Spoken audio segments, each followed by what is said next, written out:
नमस्कार। कार्यक्रम सीधा कुरा जनतासँग हेर्नको निमित्त न्यूज 24 टेलिभिजन हेरेर बसिरहनु भएका तमाम दर्शक महानुभावहरूलाई स्वागत छ। म वीरेन्द्र जैरू। यसपटक चितवनमा माओवादी अध्यक्ष प्रचण्डले भने कांग्रेसीले हसिया हतौडामा भोट हालेनन् भने देश दुर्घटनामा जान्छ। भाषणका क्रममा प्रचण्डले खुल्ला मतदातालाई धम्की दिएरै भोट मागे। प्रचण्डको यस्तो धम्कीका साक्षी बने देशकै कार्यकारी शेरबहादुर देउबा, वरिष्ठ नेता रामचन्द्र पौडेल, समाजवादीका अध्यक्ष माधव कुमार नेपाल आदि। प्रचण्डले भोटरलाई धम्की दिएको कुरामा ठूलो विरोध पनि भयो, तर हामी भन्छौं यो खुसीको कुरा हो। प्रचण्डले धम्की मात्रै दिनु चितवनका भोटरका लागि मात्र होइन, पुरै देशका जनताका लागि शान्तिको कुरा हो। किनभने पहिले माओवादीले भनेको नमान्दा धेरै कांग्रेसीको गर्दन माओवादीको हसियाले रेटिएको थियो। कथित सामन्ती सुराकीको टाउकोमा माओवादीको हतौडा बज्रिएको थियो। हिजोका दिनमा माओवादीले भनेको नमान्दा मान्छेका हात गोडा भुत्ते खुकुरीले छाक पारिन्थे। शिक्षकलाई आँखामा पट्टी लगाएर रुखमा बाँधेर गोली हानेपछि छापामारहरूले हेडक्वार्टरमा खबर पुर्याउँथे, कमरेड एउटा सुराकीलाई भौतिक सफाया गरियो भन्दै। जवाफमा प्रचण्डले भन्थे डिसमेन्टल गर्दा धेरै टर्चर हुने गरी नगर्नु, एकै पटक गर्नु। प्रचण्ड कुनै गान्धीवादी संस्थामा क्रियाशील भएर मूलधारको राजनीतिमा आएका नेता होइनन्। अहिंसात्मक आन्दोलन नै सबैभन्दा शक्तिशाली अस्त्र हो भनेर गान्धीले भारतबाट अंग्रेज लखेटे। प्रचण्डले बन्दुकको नालबाट शक्ति उत्पत्ति हुन्छ भन्दै रगताम्य सफाया अभियान चलाए। तर आज खुसी मान्नुपर्छ, कम्तीमा माओवादीको हसियाले कसैको गर्दन भेट्दैन, माओवादीको हतौडाले कसैको टाउको फुटाउँदैन। रेणुले नजिते नेपाल दुर्घटनामा जान्छ भन्ने प्रचण्डको जुन धम्की युक्त भाषण आयो, सायद यसमा बुझ्नमा पनि केही कमजोरी भयो होला। उनले नेपाल दुर्घटनामा जाने भन्नुको अर्थ माधव नेपाल बारे बोलेका हुन् कि? यो प्रश्न रमाइलोका लागि मैले निकालेको मात्रै हो। अब प्रसङ्ग जोड्छु गुण्डाराज र डाक्टर आर्जु राणाको अभिव्यक्तिको। बिहारमा धेरै वर्ष अघि 58 जना दलितहरूलाई गैर दलितहरूले लखेटी हत्या गरेका थिए। तर 58 जनाको हत्यामा कसैलाई पनि कुनै कारबाही भएन, किनभने त्यो बेला लालू प्रसाद यादवको गुण्डाराज थियो बिहारमा। गुण्डाराजका कारण बिहारमा भारतकै लगानीकर्ताहरूले पनि कुनै लगानी गर्दैन थिए। बिहारको गरिबीका एक कारण त्यहाँ बिहारी राज्य वा विदेशी लगानी भित्रिँदैन थियो। बिहारको विकृति यतिसम्म बढ्यो कि त्यसको असर अहिले पनि छ। बिहारमा बस्नेलाई बिहारी भनिनु स्वाभाविक कुरा हो, तर नेपालको के कुरा, भारतमा पनि बिहारी शब्दलाई गालीका रूपमा लिने गरिन्छ, किनभने बिहारलाई लालूको गुण्डाराजले सिद्ध्याएको थियो। तर त्यही गुण्डाराज नेपालमा पनि छ। नेपालमा प्रधानमन्त्रीकै पत्नी प्रधानमन्त्रीकै भोट ब्याङ्क रहेको डडेलधुरा पुगेर भन्छन् कांग्रेसलाई नजितेको नगरपालिकामा हामी पैसा पठाउँदैनौँ। प्रधानमन्त्री पत्नी डाक्टर आर्जुले यस्तो अभिव्यक्ति दिएपछि केहीले भने डडेलधुरामा आउने सरकारी बजेट के आर्जुको निजी हो र? यसको जवाफ म दिँदैछु, राम्रोसँग सुन्नुहोस्। सरकारी ढुकुटीलाई निजी सरह बनाएकै कारण आर्जुमा यति आत्मविश्वास पराएको हो। यही भएर उनी खुल्ला भन्दैछन् कांग्रेसले नजिते पैसा पठाउँदैनौ। यो साँचो हो। यहाँ कुनै लोकतन्त्र छैन, यहाँ कुनै गणतन्त्र छैन, यहाँ कुनै स्वराज छैन। यहाँ छ त केवल गुण्डाराज। गुण्डाराजमा गुण्डा र गुण्डिनीहरूकै हातमा सरकारी ढुकुटीको ताला चाबी हुन्छ। आर्जु विशेषलाई लिएर हाम्रो कुनै पनि टिप्पणी होइन, यो त एक प्रवृत्तिको कुरा हो। हाम्रो दृष्टिमा यहाँ धेरै गुण्डा छन्, धेरै गुण्डिनीहरू छन् जसले देशको ढुकुटीमा ब्रह्म लुट गरिरहेका छन्। उनीहरू बिरामी जनताका लागि भन्दा आफ्ना पाल्तु कुकुरका लागि बढी रकम सरकारी कोषबाट खर्च गर्न सक्छन्, अनि अरूले कराएर भो र? प्रधानमन्त्री शेरबहादुर देउबाको एकल निर्णयले राज्य कोषबाट करोडौं अर्बौं निकालेर बाँड्ने अधिकार उनलाई देशको कानुनले नै दिएको छ। किनभने प्रधानमन्त्रीले गरेको निर्णयमा अख्तियारले पनि प्रश्न उठाउन पाउँदैन। बिहारमा लुटतन्त्र कायम राख्दा अहिले त्यो भाग भारतको सबैभन्दा गरिब राज्यको गणना हुन्छ। बिहारी शैलीको लुट र गुण्डाराज नेपालमा पनि छ। यसकारण हामी नेपालीको दुर्दशा बिहारका जनताको जस्तै छ। आर्जुको अर्को अझै डरलाग्दो यो भाषण सुन्नुहोस्। मलेसिया जानलाई कसैले मलाई अलिकति कोटा दिन्छु भनेको छ, फ्री भिजा फ्री टिकटको भन्दा यहाँबाट काठमाडौँ जानलाई पनि त्यो पर्दैन। सबैजनालाई हामी लग्न सक्दैनौँ, किन आफ्नो एउटा मापदण्डहरू हुन्छ। तर त्यस्तै छ भने जीवनजीले यो क्षेत्रबाट यो तपाईँको ओडाबाट 5-6 जनालाई हामीले प्रयास गर्छौँ। त्यसको लागि अब पहिला इलेक्सन सिद्धाउँ, इलेक्सन सिद्धिएर उहाँसँग सम्पर्क गर्नुहोस् र हामीले अलिकति मान्छेहरूलाई चाहिँ केही न केही रोजगारी अवसर दिने बाटोतिर हामी उन्मुख हुन्छौँ। जीवनजीले सिफारिस गरे त्यो ओडाका 5-6 जनालाई फ्री भिसा फ्री टिकट मिलाइदिने आश्वासन आर्जुको छ। उनले भनिरहेकी छिन्, मलाई कसैले अलिकति कोटा दिएको छ, सबैलाई त सकिँदैन, केहीलाई गर्न सकिन्छ। दर्शकहरू, सरकारले फ्री टिकट फ्री भिसाको नीति ल्याएको धेरै भइसक्यो, तर कुनै पनि नेपाली युवाले यो सुविधा पाउँदैन। हामीले ठानिरह्यौँ म्यान पावरवालाहरू मात्रै बेइमान भए। खासमा फ्री टिकट फ्री भिसाको कोटा नेताहरूलाई बुझाइदो रहेछ। नेत्रीहरूको हातमा पर्ने फ्री भिसा फ्री टिकट किन मलेसिया जान हिँडेका नेपालीले पाउँदैनन् भन्ने प्रश्नको जवाब आज आएर थाहा पाइयो। फ्री भिसा र फ्री टिकटमा नेताको हैकम चल्दो रहेछ भन्ने सूचना पहिले हामीलाई पनि थिएन। आउनु सुरु गरौँ जनताको चासो गुनासो र प्रश्न सहितको विशेष कार्यक्रम सीधा कुरा जनतासँग।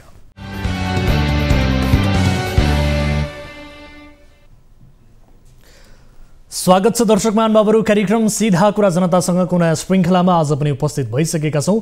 न्युज 24 टेलिभिजनबाट प्रत्यक्ष रूपमा प्रसारित भइरहेका छौँ र आम सर्वसाधारणसँग प्रत्यक्ष सरोकार राख्ने र आम सर्वसाधारणका चासोमा रहने विषयहरूलाई कार्यक्रममा समावेश गर्दै ती विषयहरूको जवाबदेहिता खोज्ने, ती विषयसँग सम्बन्धित रहेका व्यक्तिहरूसँग जवाब खोज्ने यस कार्यक्रममा आज हामीले विशेष गरी चुनाव नजिकिएसँगै मतदातालाई कतै धम्की कतै प्रलोभन दिइएको विषय उजागर गर्दैछौँ र निर्वाचन आचार संहिता विपरीत यस खालका गतिविधि भइरहँदा पनि निर्वाचन आयोगको भूमिका केवल कर्मकाण्डी मात्रै देखिएको अवस्था छ। यो विषयको विशेष रिपोर्ट र निर्वाचन आयोगसँग विशेष कुराकानी आजको कार्यक्रममा हामी प्रस्तुत गर्नेछौँ र यस्तै काठमाडौँ महानगरपालिकाका मेयरका उम्मेदवार केशव स्थापित र बालिन शाहको घर दैलो अभियानको क्रममा भएको जम्खा भेट सम्बन्धीको एक रोचक रिपोर्ट पनि आजको कार्यक्रममा हामी प्रस्तुत गर्नेछौँ र विशेष गरी त्यो जम्खा भेटमा के कस्ता किसिमका कुराकानी भए त्यो हामी आज देखाउनेछौँ।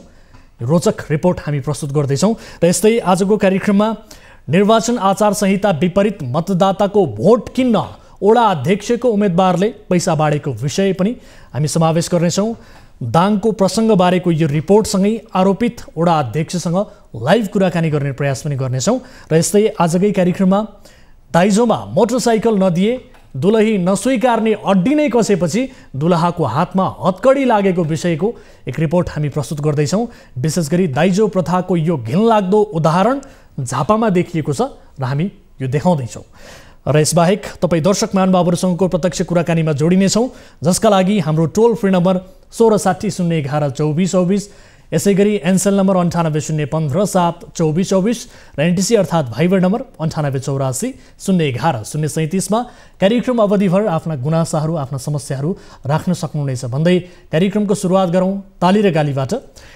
यसअघि हामीले सोधेको प्रश्न थियो, सत्ता गठबन्धनले भरतपुरमा भरपूर शक्ति लगाउनुको कारण रेणु दाहाललाई पुनः विजयी गराउने प्रयत्न मात्रै हो भन्नेले तालीमा र होइन भन्नेले गालीमा भोट गर्नुपर्ने थियो, जसअनुसार 75.62% तालीमा र 24.38% गालीमा मत जाहेर गर्नुभएको छ र यो मत परिणाम अनुसार सत्ता गठबन्धनले भरतपुरमा भरपूर शक्ति लगाउनुको कारण रेणु दाहाललाई पुनः विजय गराउने प्रयत्न मात्रै हो भन्नेमा बढी मत परेको छ, अर्थात् 75.62% तालीमा मत जाहेर गर्नुभएको छ।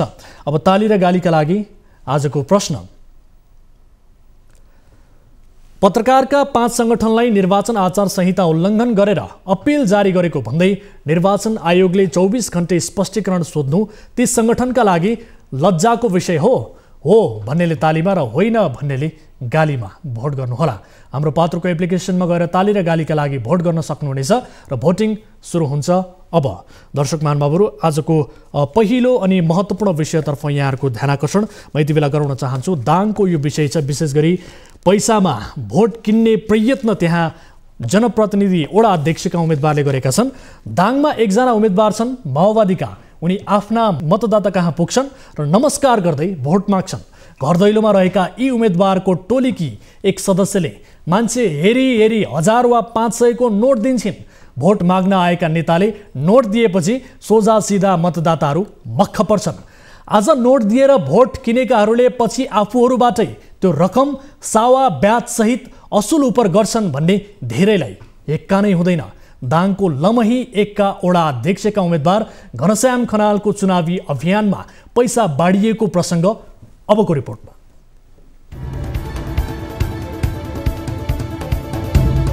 आसन्न स्थानीय तह निर्वाचनको सरगर्मी कुन हदसम्म बढेको छ भन्ने यो तस्बिरले प्रश्न पार्छ। तस्बिरमा मतदाताको हातमा 1500 को नोट राखेर उम्मेद्वार नमस्कार गरिरहेका छन्। दाङबाट प्राप्त भएको यो तस्बिरमा उम्मेद्वारले मतदातालाई हातमा पैसा दिइरहेको देख्न सकिन्छ र यसरी पैसा बाँड्दै हिँड्ने दाङको लमही नगरपालिका वडा नम्बर 1 मा अध्यक्ष पदका माओवादी उम्मेद्वार घनश्याम खनाल हुन्। चुनावी घर दैलोका क्रममा वृद्धवृद्धालाई पैसा बाँड्दै गरेको तस्बिर सार्वजनिक भएपछि उम्मेद्वार खनालको यो कर्म विवादमा परेको छ। खनाल भन्छन् भोट मागेको हुँ, पैसा दिएको होइन। तस्बिर सार्वजनिक भएसँगै उम्मेद्वार खनालले आफूले भोट मागेको तर पैसा नदिएको प्रतिक्रिया दिएका छन्। जबकि तस्बिरमा खनालको समूहले सुनडबरीका महिलालाई दिएको पैसा देखिन्छ। स्थानीयका अनुसार उम्मेद्वार खनालले 500 देखि 1000 सम्म जनही बाँडेका छन्। यो वडामा सबै पार्टी एक्लै चुनावी मैदानमा छन्। केही दिन अघि चुनावी अभियानका क्रममा मतदाताको खुट्टा ढोगेर दाम चढाएको तस्बिर भाइरल भएपछि मेलम्चीको वडा नम्बर 10 का उम्मेद्वार अमृत खनालले आफ्नो बचाउ गरेका थिए। नेपाली कांग्रेसबाट वडा अध्यक्ष पदका उम्मेद्वार रहेका उनले चुनावी प्रचार गर्न घर दैलो जाने क्रममा आफ्नी फुपूको घरमा पुगेर फुपूको खुट्टा ढोगेको भन्दै बचाउ गरेका थिए। सामाजिक सञ्जाल र मिडिया मार्फत उनको खुट्टा ढोगिरहेको तस्बिर भाइरल भएको थियो। त्यसपछि उनले आफ्नो फेसबुक मार्फत स्पष्टीकरण दिएका थिए।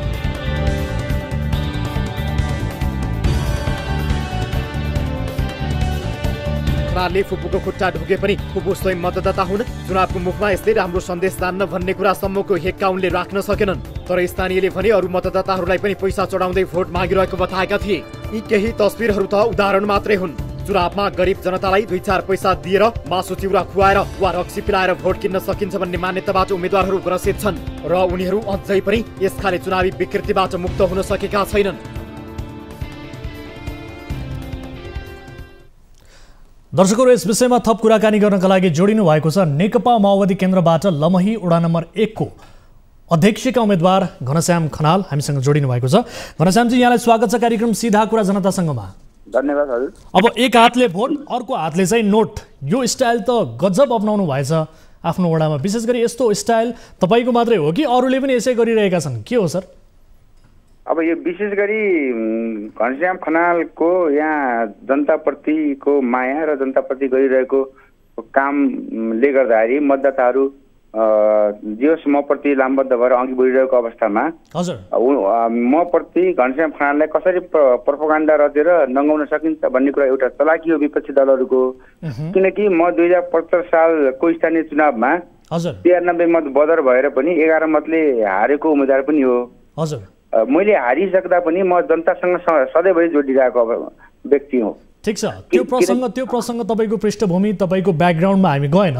जुन यो हिसाबले तपाईँले पैसा बाँडेको तस्बिरहरू यति बेला आइरहेको छ, हामीलाई प्राप्त भएको छ, यसको रियालिटी के हो त? तपाईँले त बगैदा ढोग्नु भएको छ एक हातले र अर्को हातले तपाईँको त्यहाँ घर दैलो अभियानका क्रममा रहनुभएकी एक महिलाले झोलामा पैसा बोकेर बाँडिरहनु भएको दृश्य देखिएको छ।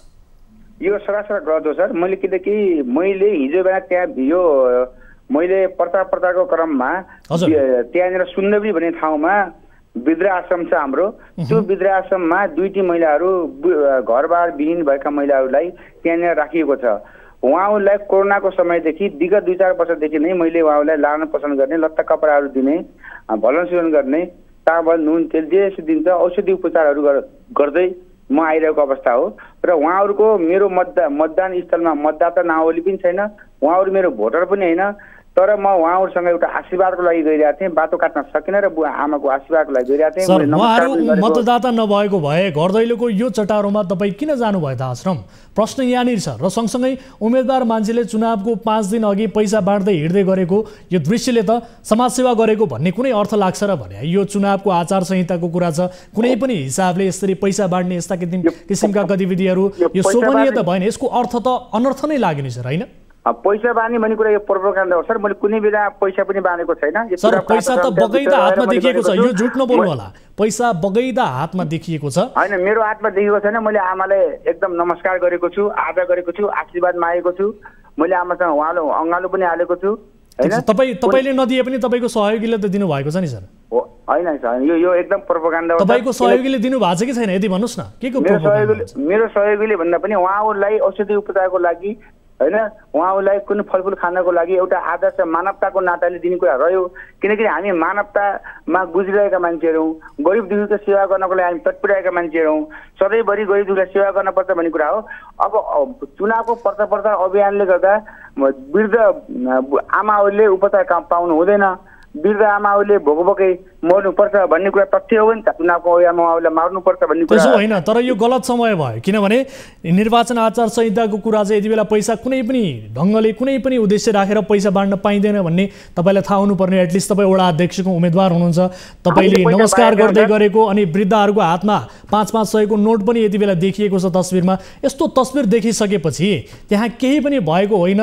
घनश्याम खनालका विपक्षीले मसला मात्रै बनाए, प्रोपोगन्डा मात्रै बनाए भनेर पत्याउन सकिन्छ र भने यो पत्ताउनु पर्छ। किन पत्ताउनु पर्छ भने घनश्याम खनालले हिजो बिहान वृद्धहरूको लागि फ्रीमा औषधि उपचार गर्दै हिँडेको अवस्था हो। यो पुरा सिङ्गो 1 नम्बर वडावासीलाई सोध्दा पनि हुन्छ। अरू कुरो घनश्याम खनालले हिजो बिहान पैसाको कारणले गर्दा उपचार नपाएका वृद्धहरू, पैसाको कारणले शिक्षित पढ्न नपाएका बालबच्चाहरूलाई निशुल्क रूपमा गइरहेको अवस्था छ। किन जितेर गएका मान्छेले पनि नहेरिदिसकेपछि म आफै समाजसँग गएर भिजेर वृद्धहरूलाई हेर्दै आएको अवस्थामा मैले त्यति बेला चुनाव पनि हेरेन, त्यति बेला मैले कुनै मौसम हेरेन, कुनै बेला मैले बर्खा हेरेन। मैले लागि पर्यो कि यहाँका जनताहरूले राहत पाउनुपर्छ, यहाँका जनताले न्याय पाउनुपर्छ, बिरामी भएकाले उपचार पाउनुपर्छ भन्ने म हिँड्ने छ। त्यसो होइन, तर तपाईँले जुन हिसाबले बचाउ गरिरहनु भएको छ, हामीलाई के लागिरहेको छ भने यसपटक माओवादीले पैसाले, धम्कीले, विभाजनले वा जे नीतिले हुन्छ चुनाव चाहिँ जित्नै पर्छ भनेर सर्कुलर चाहिँ गरेको छ कि तपाईँहरूलाई भन्ने जस्तो पनि यसले चाहिँ देखायो नि त। हो, त्यो विपक्षी दलहरूको त्यो आरोप छ। त्यो आरोपमाथि सत्यता छैन। किन सत्यता छैन भने हिजो बिहान जितेर गएकाले नहेरिसकेपछि हारेर पनि हामी हेर्दै हिँडेका छौँ, जनताको माझमा गइरहेका छौँ। त्यति बेला म त्यहाँ त्यो फिल्डमा आमाहरूको आशीर्वाद लिन जानुभन्दा अगाडि नै आमाहरू त्यहाँ बसिरहनु भएको थियो। मेरो मनले थामेन, गएँ। तर उहाँ आमासँग अलरेडी आमाको हातमा पैसा थियो। त्यति बेला विपक्षी दलहरू मसँग भोट माग्न आथे भन्दै हुनुहुन्थ्यो। आमालाई मलाई आशीर्वाद दिनुहोस्, अरू मसँग केही छैन, तपाईँ सुखी हुनुहोस्, उपचार केही पुगेन भने भन्नुहोस् भनेर म हिँडेँ हैन। तर यसैलाई आमासँग गरिएको कुराकानीलाई, आशीर्वादलाई प्रोपोगन्डा रचेर विपक्षीहरूले घनश्यामलाई नङ्गाएर फेरि पनि गरिब दुखीलाई पोस्न सकिन्छ। जुन ढङ्गबाट सामाजिक सञ्जालमा मैले तपाईँको फेसबुक प्रोफाइल पनि हेरेँ, तपाईँलाई पनि धेरै मानिसहरूले ट्याग गरेका छन्, यसको आलोचना गरेका छन्, त्यो मैले देखेको छु। जुन हिसाबले तपाईँले यो गतिविधि यति बेला गर्नुभयो नि, पैसा बाँड्ने जुन किसिमको गतिविधि, तपाईँको उद्देश्य ठिक थियो होला, तर गलत समयमा भयो भन्ने तपाईँले रियलाइज गर्नु भएको छ कि छैन त? हुन त तपाईँले यो पैसा बाँडेको होइन भनेर आफ्नो बचाउ त गरिरहनु भएको छ। मैले किन रियलाइज गरेको छैन भने मैले अन्याय गरेको छैन। मैले गरिब दुखीको सेवाको लागि लामबद्धबाट लडिरहेको छु। किनकि हिजो बिहान जुन पार्टीले जितिसकेपछि यो वार्ड नम्बर 1 मा गरेन, वृद्धहरूलाई समस्यामा राखियो। त्यसले गर्दा तिनीभित्रका पत्रकार साथीहरूले प्रोपोगन्डा मचाएर पत्रकार साथीसँग मिलिमोटो गरेर यसलाई प्रोपोगन्डा मचाएर समाजमा फेरि पनि विकृति फैलाउनुपर्छ भनेर हिँडिरहेका छन्। त्यसको म विरोधी हो, सधैँभरि विरोधी हो सर। त्यसले गर्दाखेरि हामी कुनै पनि बेलामा चुनाव आओस् अथवा चुनाव नआओस्, हामी निरन्तर जनतासँग छौँ, त्यही वृद्ध आमाहरूसँग छौँ हैन। त्यसले गर्दा यो पैसा बाँड्ने भन्ने कुरा सत्यता होइन। म समय र जानकारीका लागि धन्यवाद दिन चाहन्छु तपाईँलाई। समय र जानकारीका लागि धन्यवाद दिन चाहन्छु। तपाईँले आफ्नो कुराकानी राख्नु भएको छ। यद्यपि तपाईँप्रति लागेका आरोपहरूका विषयमा हामीले कुराकानी गऱ्यौँ र जुन दृश्य देखिएको छ यति बेला निर्वाचन आचार संहिताको कुरा छ, यसरी पैसा बाँड्न पाइँदैन भन्ने कुराहरू पनि छ, त्यसलाई ख्याल नगर्दै जुन तपाईँका तस्बिरहरू यति बेला सार्वजनिक भएका छन्, यही तस्बिरमा रहेर हामीले कुराकानी गऱ्यौँ। समय र जानकारीका लागि धन्यवाद दिन चाहन्छु। दर्शकहरू, उहाँसँग हामीले कुराकानी गऱ्यौँ यस विषयको फ्याक्ट के हो त भन्ने विषयमा। स्वयं आरोपित व्यक्तिलाई हामीले सोध्यौँ। यस कार्यक्रमको प्रारूप पनि हो, जो व्यक्तिलाई आरोप लागेको छ, जो व्यक्तिलाई दोषी देखाइएको छ, तिनै व्यक्तिलाई हामी विशेष गरी प्रत्यक्ष रूपमा जोडेर उनका कुरा पनि कार्यक्रममा राख्ने यो कार्यक्रमको प्रारूप स्वरूप हामीले वडा अध्यक्षका उम्मेदवार घनश्याम खनालसँग कुराकानी गरेका छौँ। यस विषयमा निर्वाचन आयोगको पनि हामी गम्भीर रूपमा ध्यानाकर्षण गराउन चाहन्छौँ। अब अर्को विषयतर्फ म यति बेला यहाँहरूको ध्यानाकर्षण गराउन चाहन्छु। चुनाव पनि यस्तो लाग्यो कि देशमा यहाँ नेताहरू खुल्लमखुल्ला भोट नदिए ठिक हुँदैन भन्दै धम्की दिइरहेका छन्। सत्ताको बागडोरमा रजगज गरिरहेकाहरू भोट नदिए केन्द्रबाट पैसा पठाउँदैनौ भन्छन्। केही उम्मेदवार एक हातले नोट अर्को हातले भोट लिन खोज्दैछन्। मानिसहरूलाई चुनाव भनेको 5-5 वर्षमा भोज भतेर नगद उपहार बाँड्ने पर्व हो कि जस्तो लाग्दैछ। निर्वाचन आयोगले पढेर नसकिने गरी लामो आचार संहिता जारी गरेको छ। त्यो आचार संहिता पालन गराउने आयोगकै भूमिकामा दलहरू आफैले प्रश्न उठाइरहेका छन्।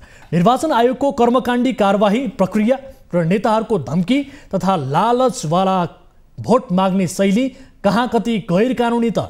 यो विशेष रिपोर्ट हेर्नुहोस्। मतदातालाई धम्की दिएको र प्रलोभन देखाएको भनेर विवादमा तानिएकी प्रधानमन्त्री पत्नी डाक्टर आर्जु राणामाथि निर्वाचन आयोगले कस्तो कारबाही गर्ला भन्ने जिज्ञासा बढ्दै गएको छ। आर्जुले हालै डडेलधुरा र कैलालीमा निर्वाचन प्रभावित पार्न धम्की दिने र प्रलोभन देखाउने अभिव्यक्ति दिएको भिडियो फुटेज सार्वजनिक भएको थियो। आर्जुले उडाबाट 4-5 जनासम्मलाई free ticket free visa Malaysia पठाइदिने र काठमाडौँसम्म जाने भाडाको प्रबन्ध पनि मिलाइदिने आश्वासन बाँडेकी थिइन्। आर्जुको यो विवादित भनाइ सुन्नुहोस्। मलेसिया जानलाई कसैले मलाई अलिकति कोटा दिन्छु भनेको छ, फ्री भिजा फ्री टिकटको। प्रधानमन्त्री पत्नी समेत भएकी आर्जु कांग्रेसकी केन्द्रीय सदस्य हुन्। निर्वाचन आचार संहिता बमोजिम दल तथा दलका भातृ संगठनहरूले मतदातालाई त्रास देखाउने वा प्रलोभनमा पार्न नहुने उल्लेख छ। निर्वाचन आचार संहिताको बुँदा नम्बर 12 को झ हेर्नुहोस्। निर्वाचन आचार संहिताको बुँदा नम्बर 12 झ अनुसार कुनै पनि अनुदान वा आर्थिक सहायता दिने वा दिने घोषणा गर्न नहुने उल्लेख छ। 12 झले मतदाता प्रभावित पार्ने उद्देश्यले कुनै पनि संघ संस्था आश्रमलाई आर्थिक सहायता दिन नहुने उल्लेख गरेको छ। मतदातालाई प्रलोभनमा पारेर भोट माग्नु निर्वाचन आचार संहिता विरुद्ध मात्रै होइन, निर्वाचन कसुर तथा सजाय ऐन 2073 विपरीत पनि हुन्छ। ऐनको दफा नम्बर 20 हेर्नुहोस्।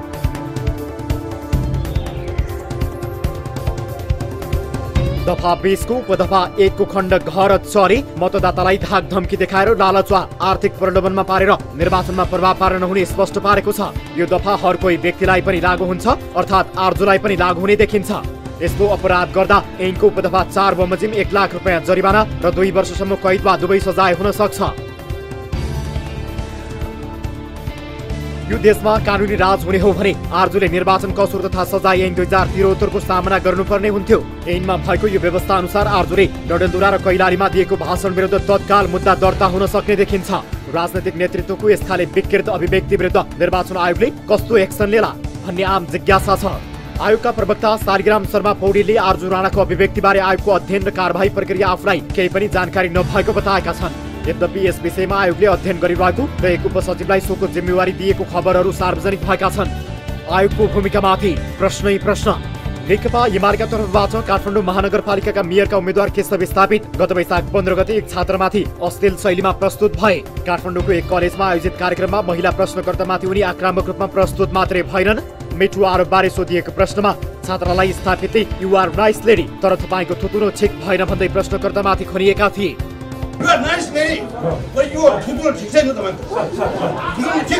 त्यसको 4 दिनपछि वैशाख 19 गते निर्वाचन आयोगले स्थापितलाई 24 घण्टे स्पष्टीकरण सोध्यो।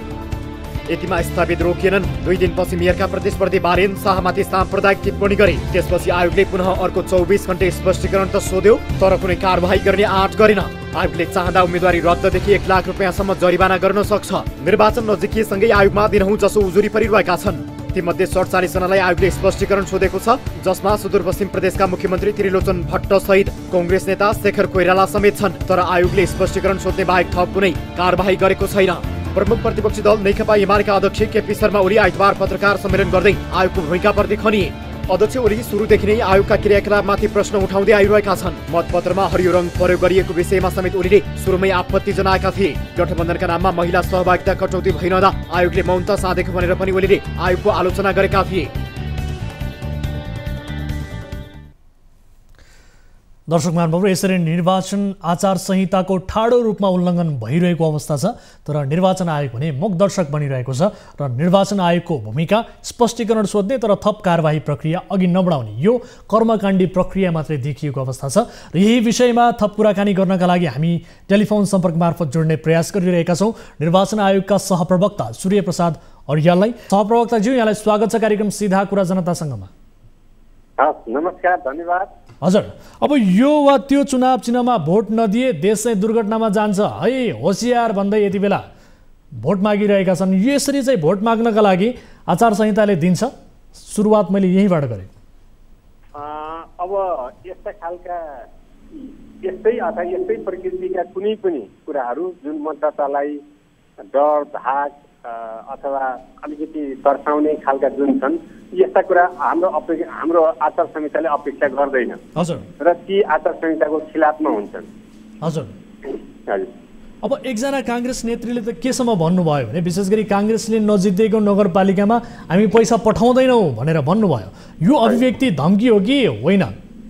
अब यसलाई चाहिँ के भनिएको छ भने हाम्रो आचार संहितामा मतदातालाई कुनै पनि लोभ लालच अथवा आश अथवा कुनै आश्वासन, नयाँ घोषणा, नयाँ सर्वे, नयाँ डिजाइन, नयाँ बजेटिङ, नयाँ प्रमोसन, नयाँ केही यस्ता जुन कुराले भोटलाई इन्फ्लुएन्स गर्छ, मतमा प्रभाव पार्दछ, त्यस्ता खालका कामहरू गर्न पाइँदैन भनेर आचार संहिताले स्पष्ट लेखेको छ। जोसुकैले पनि बुझ्न सक्छ। भनेपछि यो आचार संहिताको ठाडो उल्लङ्घन हो भनेर बुझ्दा हुन्छ होइन? अब यो आचार संहिता विपरीत कुराहरू हुँदैन। हजुर, अनि त्यसो भए कारबाहीको कुरा गरौँ। यसरी आचार संहिता उल्लङ्घन गरेको भनेर तपाईँहरू कारबाही चाहिँ किन गर्नुहुन्न फेरि? अब यस सम्बन्धमा आयोगको ध्यानाकर्षण भएको छ। आयोगले चाहिँ त्यसमा अध्ययन गरिरहेको छ र आयोगले चाहिँ अब आफ्नो अध्ययनलाई निष्कर्षमा पुर्याएर त्यसको लागि चाहिँ प्रमाणहरू जुटाएर अनि अब कारबाही गर्नुपर्ने स्थिति भए त्यसलाई अगाडि बढाउँछ। अब म यहाँलाई जानकारी गराउँ, मैले जुन नेत्रीको कुराकानी यहाँसँग जोडेँ, सोही नेत्रीले कैलालीमा भन्नुभयो कि यो ओडाका 4-5 जनालाई फ्री टिकट फ्री भिजामा मलेसिया पठाउन सक्छौँ, तर चुनावपछि मात्रै। यो भन्नुको अर्थ मतदाता लोभ्याएको अर्थ पनि लाग्यो होइन? मतदाताले प्रलोभनमा पारेर भोट माग्नु निर्वाचन आचार संहिता विपरीत मात्र होइन, निर्वाचन कसुर तथा सजाय ऐन 2073 विपरीत पनि हुन्छ भनेर भनिएको छ। र विशेष गरी ऐनको दफा 20 मा यही उल्लेख गरिएको छ। यहाँलाई पनि जानकारी छ। र यसरी ऐन उल्लङ्घन गरेको मामिलामा तपाईँहरूले प्रहरीमा पत्राचार गर्ने हो कि अथवा तपाईँहरूको कारबाही प्रक्रिया के हुन्छ? अलिकति स्पष्ट पारिदिनुहोस् त। मुख्य कुरा चाहिँ अब यसलाई निर्वाचन कसुर तथा सजाय ऐन भन्दा पनि आचार संहिताको चाहिँ कसीमा लाएर हेर्दाखेरिमा हजुर अब यो पनि अहिले भने जस्तै आश्वासनभित्र पर्दछ, जुन चाहिँ भोटलाई इन्फ्लुएन्स गर्ने चाहिँ लक्ष्यले प्रेरित देखिन्छ। त्यसैले यस्ता कुराहरू पनि आचार संहिताले अपेक्षा गर्दैन। हजुर, तर हेर्नुहोस् न, तपाईँहरूको जुन भूमिका छ यो भूमिकामाथि पनि यति बेला प्रश्न उठ्न थाल्यो। विशेष गरी उम्मेदवारी रद्ददेखि जरिवाना गर्नेसम्मको अधिकार आयोगलाई छ। आयोग अधिकार होल्ड गरेर मात्रै राख्छ, पटक पटक स्पष्टीकरण सोध्ने काम मात्रै गर्छ भन्ने किसिमको गुनासो यति बेला व्यापक रूपमा चाहिँ सुनिएको छ। सर, के भन्नुहुन्छ? हजुर, अब यस्तो छ, अब आचार संहिता उल्लङ्घनका कुराहरूमा विभिन्न कारबाही चाहिँ गरिरहेका छौँ। हजुर, आचार संहिता उल्लङ्घनका कुराहरूमा अहिलेसम्म 50 भन्दा बढी चाहिँ कारबाहीका प्रक्रिया अगाडि बढाइएको छ र अब केही 5-7 वटा अध्ययनको क्रममा छन्। अब हामीलाई थुप्रै चाहिँ उल्लङ्घनका निवेदनहरू प्राप्त भएको छन् र अब त्यसमा अध्ययन गरेर कतिपय सामान्य प्रकृतिका होलान्, कोही चाहिँ तत्काल कारबाही गर्नुपर्ने कुराहरू हुन्छ। सहप्रवक्ताज्यू, तपाईँहरूको ध्यान तानिन्छ, तपाईँहरूले स्पष्टीकरण सोध्नुहुन्छ, पटक पटक स्पष्टीकरण मात्रै सोध्ने हो र भने केशव स्थापितकै कुरा गरौँ न। काठमाडौँ महानगरको चर्चित अनुहार हो, उहाँले पनि पटक पटक आफ्नो निर्वाचन आचार संहिता विपरीत चाहिँ अभिव्यक्तिहरू दिनुभयो। तपाईँहरूले दुई पटक त स्पष्टीकरण नै सोध्नुभयो, तर त्योभन्दा अगाडि त कारबाही प्रक्रिया अघि बढेन नि। अब स्पष्टीकरण मात्रै सोध्ने आयोगको काम हो, कारबाही प्रक्रिया त्योभन्दा अगाडि बढ्न नसक्ने हो यहाँहरू? अब यहाँले चासो राख्नु, चिन्ता राख्नु एकदमै जायज छ र यहाँहरूले सजग पनि गराउनु भएको छ। यहाँहरूले उठाएको कारणले गर्दा सरकारवालाहरू, राजनीतिक दल, उम्मेदवारहरू पनि सचेत हुनुपर्ने स्थिति छ। साथसाथै यहाँहरूले पटक पटक आयोगलाई चाहिँ के कारबाही गरियो, कारबाही किन चाहिँ कम भयो भन्ने तरिकाले आयोगलाई पनि त्यत्तिकै जिम्मेवार यहाँहरूले बनाउनु भएको छ। हजुर, त्यसबाट सबै पब्लिक इन्स्टिट्युसनहरू आफ्नो ठाउँबाट जिम्मेवार हुनुपर्ने, पब्लिक पदाधिकारी जिम्मेवार हुनुपर्ने एउटा सचेतनाको लागि ठुलो भूमिका यहाँहरूले निर्वाह गर्नुहुन्छ। अब मैले यहाँहरूलाई थोरै निवेदन के गरौँ भन्दा हाम्रो विगतको निर्वाचनको अभ्यास हेरौँ। ठिक छ, अब ठिक छ, यो भूमिका हामीले निर्वाह गरिरहेका छौँ, भोलि पनि गर्नेछौँ, तर निर्णायक त तपाईँहरू हो, अधिकार तपाईँहरूले लिएर बस्नु भएको छ। विशेष गरी यो एउटा खेलको रेफ्री त तपाईँहरू हो नि सर, होइन? तपाईँहरूले निर्णय गर्ने, होइन? येलो कार्ड कसलाई देखाउने, रेड कार्ड कसलाई देखाउने भन्ने कुराको अधिकार त तपाईँहरूलाई छ नि, होइन?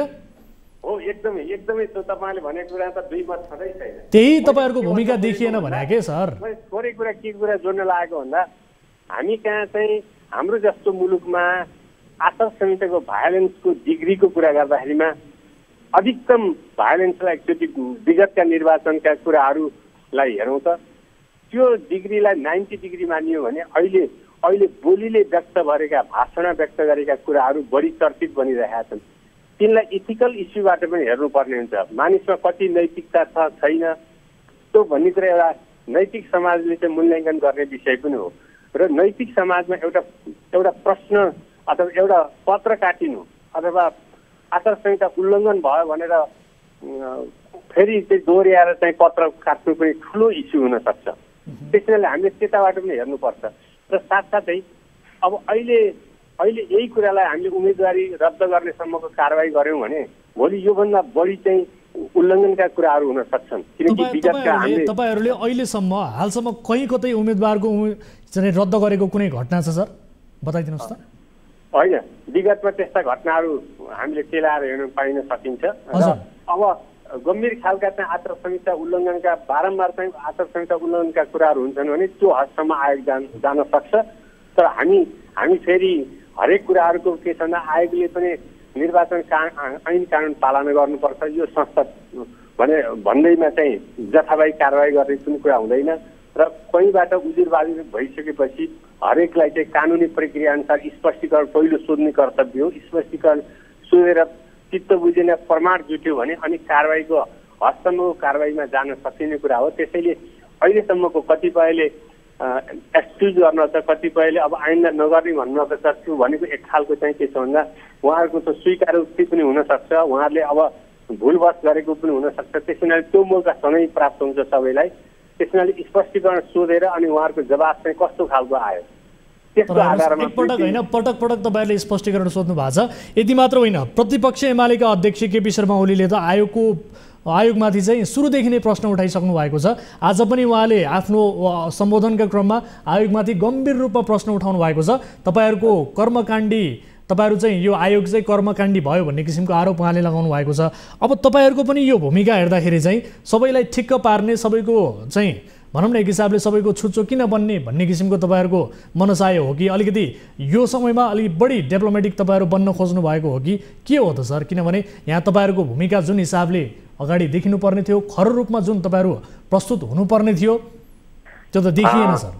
होइन, त्यसो छ। अब यहाँहरूले त्यो चिन्ता व्यक्त गर्नु, यहाँहरूले यो कुरा राख्नु, आयोगलाई झकझकाउनु एकदमै मुनासिब छ। यहाँहरूको कुरालाई हामी चाहिँ सदैव सर हामीले मात्र होइन सारा जनताले, त्यसै गरी अन्य मैले भर्खरै कुराकानी गरेँ शीर्षस्थ नेताहरूले समेत तपाईँहरूको भूमिकामाथि, तपाईँहरूको विश्वासमाथि एउटा ठुलो प्रश्न चिन्ह खडा गर्नुभएको छ भने भोलिका दिनमा आयोगले आफ्नो विश्वसनीयतालाई कसरी कायम राख्न सक्छ?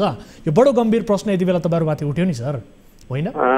तर अब आयोगले पनि अब सबै कुराहरू ऐन कानुनभित्र रहेरै गर्नुपर्छ। उत्तेजनामा आएर हामीले गर्ने भन्ने कुरा हुँदैन।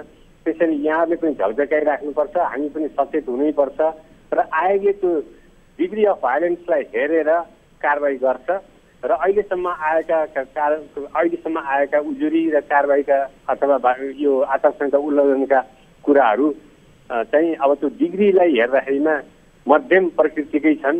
र योभन्दा बढी र त्यस्ता प्रमाणपत्र तथ्यसहित चाहिँ आएका कुराहरूमा यहाँले भने जस्तै 1 लाख रुपियाँसम्म जरिमाना अथवा सोभन्दा बढी र अनि उम्मेदवारको उम्मेदवारी रद्द गर्नसम्म सक्छ। त्यो कुरा त सबैलाई थाहा नै भएको छ। उम्मेदवारी रद्द गर्नु भने कसैले गल्ती गरेको छ, यो कानुन अनुसार जरिवानाको भागीदार कोही हुने देखिएको छ भने आयोगले यो कदम चाल्न सकोस्, हामी यही चाहन्छौँ र यो समाचार हामीले पनि बजाउन पाऊँ। समय र जानकारीका लागि धन्यवाद सर। हजुर, यहाँलाई पनि धन्यवाद। यहाँले चाहिँ जुन भूमिका निर्वाह गर्नुहुन्छ त्यसको लागि चाहिँ एकदमै अझ बढी चाहिँ वाजको भूमिका यहाँले निर्वाह गर्नुहोस् र सबै संस्था निकाय पदाधिकारीहरू आफ्नो जिम्मेवारी वहन गर्नलाई सक्षम हुन्, त्यही कामना गरौँ। हस्, धन्यवाद।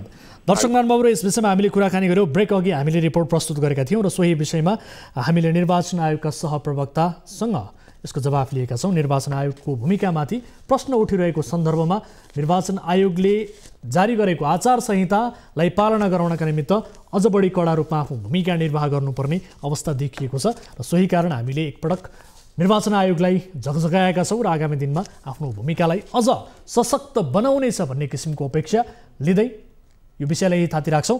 अहिलेलाई कार्यक्रममा पालो भएको छ ब्रेकको। ब्रेक पछाडि फेरि पनि थप विविध विषयसहित उपस्थित हुनेछौँ। कतै नजानुहोला। यहाँहरू हेरिरहनु भएको छ कार्यक्रम सीधा कुरा जनतासँग, मात्र न्युज 24 टेलिभिजनमा।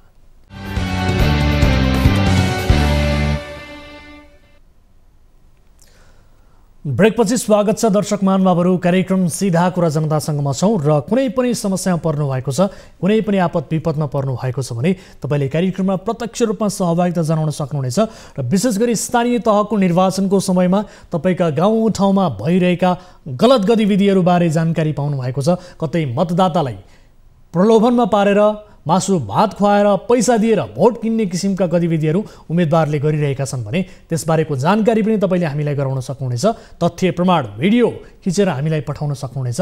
र अहिलेलाई भने अर्को विषय यति बेला प्रस्तुत गर्न चाहन्छु। काठमाडौँ महानगरका दुई चर्चित उम्मेदवार केशव स्थापित र बालेन शाह। बालेनबारे केशव स्थापित निकै आक्रामक रूपमा प्रस्तुत हुँदै आएका छन्। स्थापितले शाहलाई अन्तर्राष्ट्रिय ठग भनेका छन्। मतदातासँग आँखा जुधाएर कुरा गर्न नसक्ने उम्मेदवार भनेका छन्। कहिले फुच्चे केटो पनि भनेका छन्। आइतबार बिहान यी दुई उम्मेदवारको जम्का भेट भएको भिडियो फुटेज सार्वजनिक भएको छ। जम्का भेटलाई अवसरमा बदल्दै बालेनले स्थापितसँग आशीर्वाद मागे। स्थापितले विजयी भव त भन्न सकेनन्, तर बालेनलाई रित्तो हात पनि फर्काएनन्। उनले भने सफल इन्जिनियर भव। बालेन र स्थापित जम्का भेटको यो रोचक प्रसङ्ग यो रिपोर्टमा।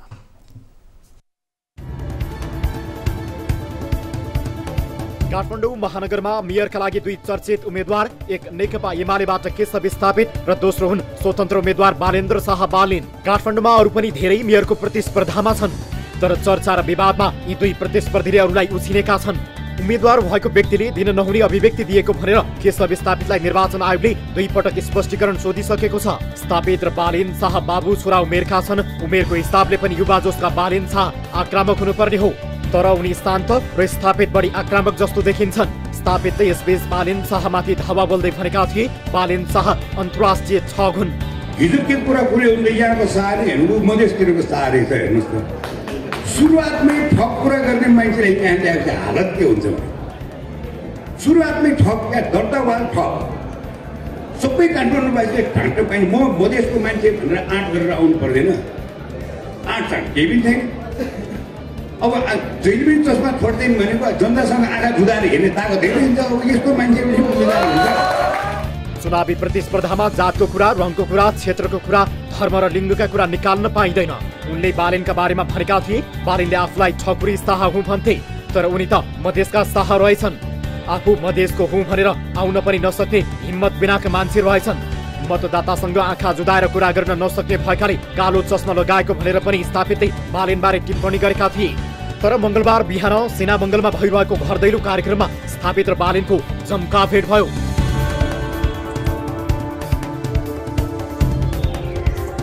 विगतको मत परिणाम हेर्दा काठमाडौँमा मूलतः एमाले र कङ्ग्रेस बीच नै प्रतिस्पर्धा हुनुपर्ने देखिन्छ, तर एमालेका उम्मेद्वार स्थापित स्वतन्त्र उम्मेद्वारमाथि बढी आक्रामक हुँदा बालेनको प्रभाव स्पष्ट छलकिन्थ्यो। परस्पर विरोधी जस्ता देखिने स्थापित र बालेनको भेट चाहिँ सुखद देखियो। दुवैले सँगै उभिएर फोटो पनि खिचाए। आफ्ना बारे नकारात्मक टिप्पणी गर्ने स्थापितलाई अङ्गालो मार्न बालेन आफै अघि सरे। दुवैले एक आपसलाई अङ्कमार गरे।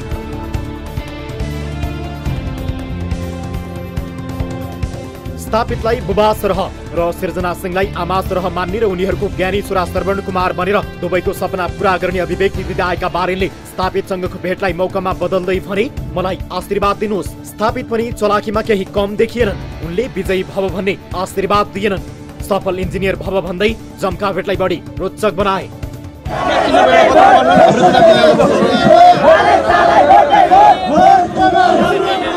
सफल इन्जिनियर भयो। स्थापितै काठमाडौँमा आफ्नो प्रतिस्पर्धी नै नरहेको बताउने गरेका थिए। कुनै दल संगठन बिनाको स्वतन्त्र उम्मेद्वार बालेन शाहलाई मजाकमै भए पनि विजयी भव भन्न सक्थे, तर उनले यस्तो आँट गरेनन्।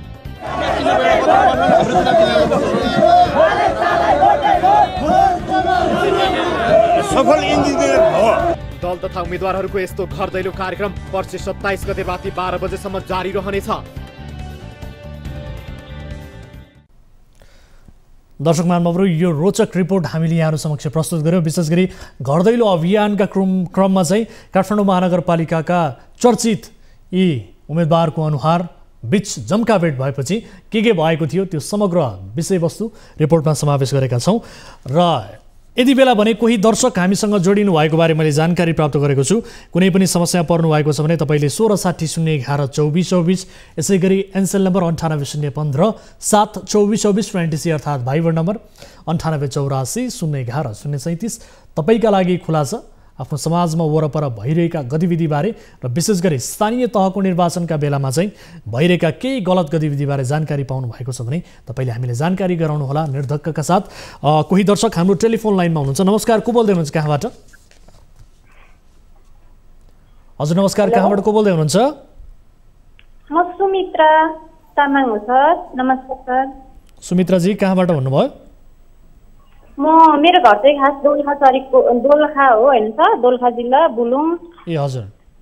अनि बिबु गाउँपालिका वार्ड नम्बर 3 हो। हजुर, केका लागि कल गर्नुभयो, के समस्यामा पर्नुभयो तपाईँ? समस्या चाहिँ सर, मेरो श्रीमान चाहिँ विदेश जानुभएको अहिले 1.5 वर्ष भइसक्यो होइन। ए हजुर। त्यही भएर धेरै समस्या परेको छ सर।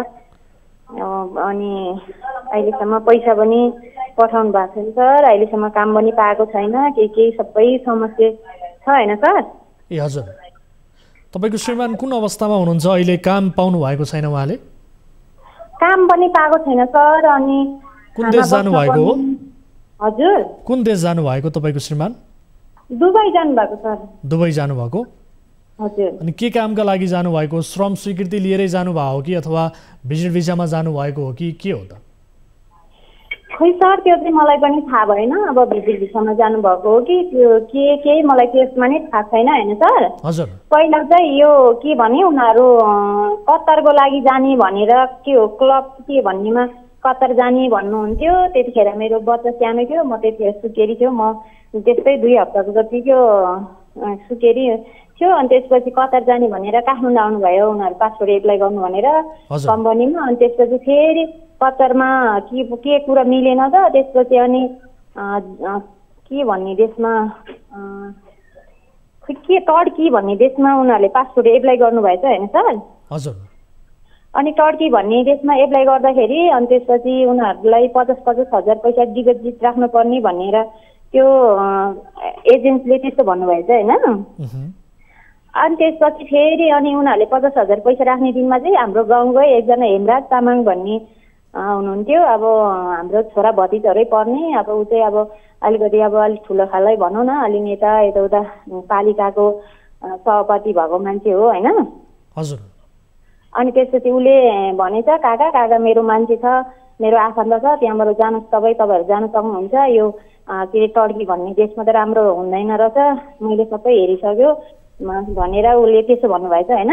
त्यसो भनिसकेपछि अनि उनीहरूले हेमराज भन्ने मान्छेको विश्वास मानेर चाहिँ ठिकै छ नि त, अब भतिजले भनेको ठाउँमै हामी एप्लाई गर्छौँ। ठिक छ। अब उहाँ दुबई पुग्नुभयो, तर दुबईमा रहनुभएका तपाईँको श्रीमान अहिले के भन्नुहुन्छ त? तपाईँसँग सम्पर्क हुन्छ उहाँको? सम्पर्क हुन्छ सर, कहिले कहिले सम्पर्क हुन्छ होइन। हजुर। अनि अब मलाई निकाल्नु जसरी हुन्छ मलाई उद्धार गर्नु भनेर चाहिँ ऊ जानुभएको 1 महिना उहाँ पुगेर 1 महिनादेखि नै उसले त्यो उधार मागिराखेको छ, उसले गुहार मागिराख्नु भएको छ होइन सर। हस्, उहाँको डिटेल्स हामीलाई पठाइदिनु होला। हाम्रो टिमले उहाँको बारेमा खोजबिन गर्नेछ, के रहेछ सत्यता, र उहाँलाई पठाउने जुन एजेन्ट हुनुहुन्छ उहाँसँग पनि हामी सम्पर्क गर्ने प्रयास गर्नेछौँ। आफ्नो गुनासो राख्नुभयो, धन्यवाद यहाँलाई।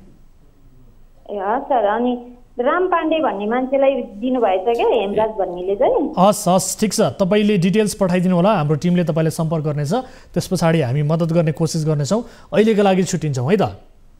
हस् सर। अब अर्को विषयतर्फ यहाँको ध्यान आकर्षण गराउन चाहन्छु।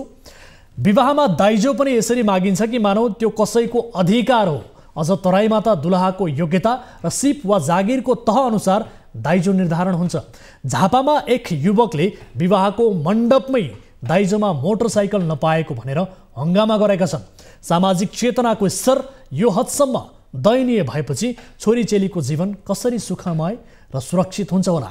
विवाहमा दाइजो नल्याएको भनेर बुहारीलाई जलाएर हत्या गरिएका कैयन घटना छन्। झापाका यी दुलहाले दाइजोमा मोटरसाइकल नभएसम्म दुलही नलैजाने बताए। त्यसपछि दुलही पक्षले मोटरसाइकलको बदला प्रहरी बोलाएर ल्यायो। विवाहकै दिन दुलहालाई हत्कडी लगाइदियो। मोटरसाइकलका लालची दुलहाको प्रसङ्ग यो रिपोर्टमा।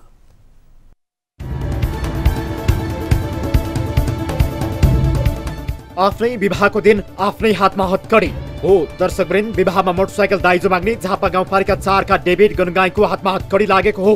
उनलाई इलाका प्रहरी कार्यालय धुलाबारीमा राखेर कारबाही अगाडि बढाइएको प्रहरीले जनाएको छ। गनगाई विरुद्ध विवाहमा लेनदेन गर्न नपाइने कसुरमा मुद्दा चलाइने झापा प्रहरीले जनाएको छ। दाइजोमा मोटरसाइकल दिए मात्रै बेहुली लिने दुलहाको हट। मेचीनगर नगरपालिका 15 ज्यामेरगढी पुगेका डेभिडले दुलहाका बुबा पुष्पलाल राजवंशीसँग मोटरसाइकल दाइजो मागेका थिए। शुक्रबार साँझ बेहुली अन्माउने बेलामा गनगाईले मोटरसाइकल दिने भए छोरी लाने नत्र छोरी नलाने शर्त तिर्स्याएर विवाद गरे। केही बेर सम्झाउने प्रयास गर्दा पनि उनले आफ्नो जिद्दी नछाडेपछि दुलहीको परिवारले प्रहरीमा निवेदन दिएको र तत्कालै पक्राउ गरियो। जबकि राजवंशीले टिभी, फ्रिज, सोफा सेट लगायतका सामान गरी करिब 4 लाख बढीको दाइजो दिएका थिए। तर दुलहा डेभिडले मोटरसाइकल नै चाहिने जिद्दी गरेपछि उनलाई पक्राउ गरिएको हो।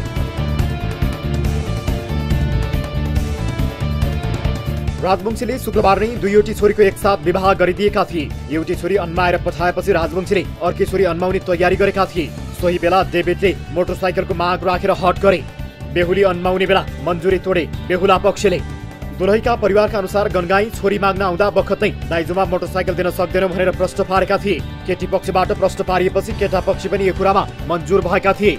तर शुक्रबार विवाहकै दिन अन्त्यमा बेहुली लाने क्रममा नै दुलहाले मोटरसाइकल बिना नलग्ने अड्डी कसेपछि विवाहको माहौल नै खलबलियो। केही सत्ता छ कि नियम छ कि भने होइन, नियम छैन जाइयासी। जाइयासीको लागि त साइकल दिएको छ त भने मैले जाइयासीको लागि साइकल दिएको छ त। अनि साइकलले कहाँ हुन्छ?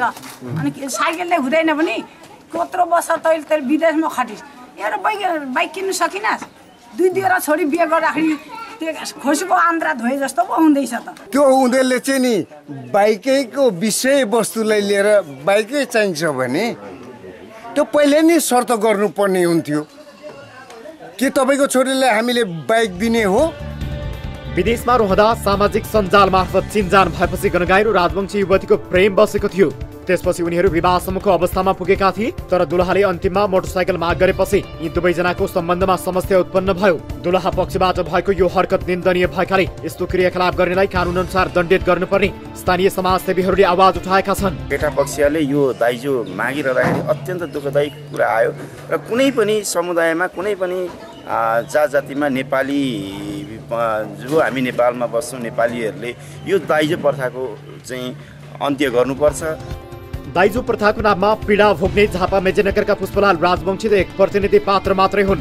समाजमा कुप्रथाको रूपमा रहेको यो प्रथाले राजवंशी जस्ता कैयौं विपन्न बुबालाई पिरोलिरहेको छ।